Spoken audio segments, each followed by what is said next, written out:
Hello, beautiful people, and welcome back to my channel. If you are new here, my name is Roslyn. On this channel, I feature lifestyle, inspiration, and a lot of self-care. In today's video, I'm going to be sharing my top 10 tips for getting started with self-care. Let's get started.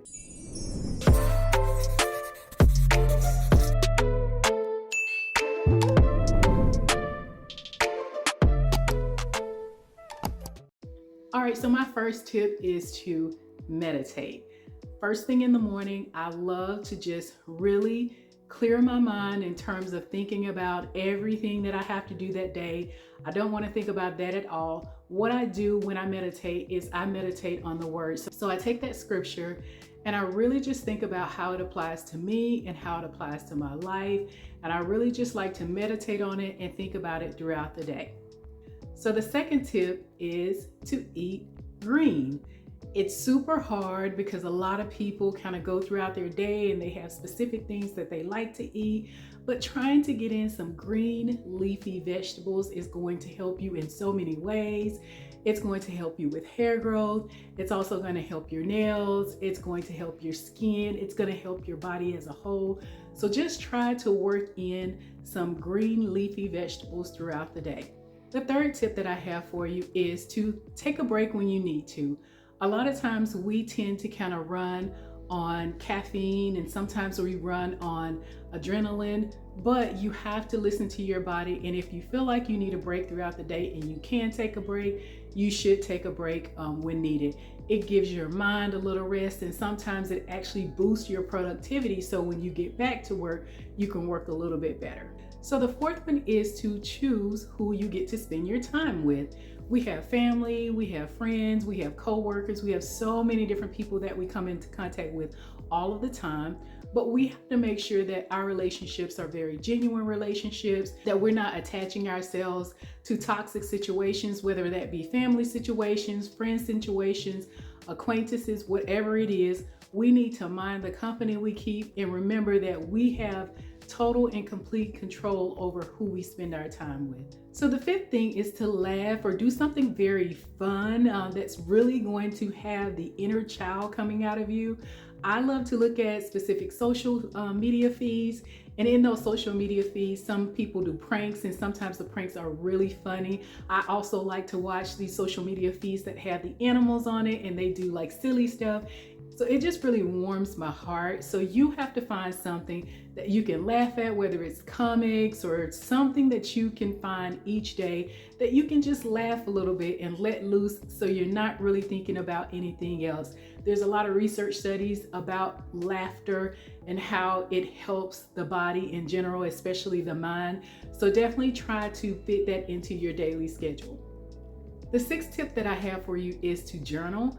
I like to journal with a pencil and a piece of paper, but they have a lot of different apps and a lot of different technology where you can actually journal on a digital notepad, or you can journal on your phone or throughout an app, but find a way to really get your thoughts on paper. I think it really helps release a lot of tension and a lot of stress, and just sometimes it helps you walk through issues or problems that you may have. So it is a great idea to journal. The seventh tip that I have for you is learn how to say no. My suggestion to you, get in front of a mirror, practice saying no. Sometimes we feel like, oh, very cringy and we don't want to say no to certain people, but it's all in your delivery when you say no, I'm not really not interested. Figure out a way where you can say no, where you feel comfortable and it doesn't come off offensive to the person that you're telling no to. The eighth tip that I have for you is to work in some type of exercise. Now, you don't have to get a gym membership and go to the gym. You don't even have to create a home gym. All you have to do is simply go walking in the afternoon or in the morning or during lunchtime, but just really get your body moving if you're not already active. Exercise is great for the brain. It's also great for the body overall, and it's really going to help you all around if you exercise. The ninth tip that I have for you is to educate yourself. So you can do this through reading, you can do it through online courses, you can do it through traditional means by going back to school, you can take certificate programs, but always be willing to learn and grow.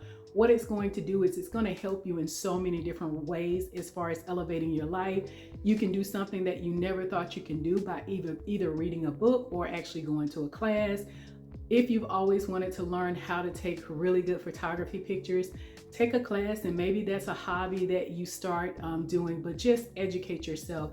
Try to do something every day that's going to help you. It could be something as simple as reading a passage online or an article in a magazine, but just try doing something very small each day to educate yourself. The last and final tip that I have for you, which is tip number 10, is to stop overthinking it. Self-care in general is really just taking care of yourself, your spiritual, your mental, and your physical needs.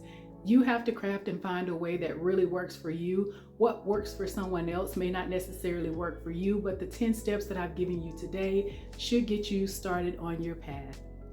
Well, that's it for this video. Thank you so much for watching. I will see you in the next video. Bye.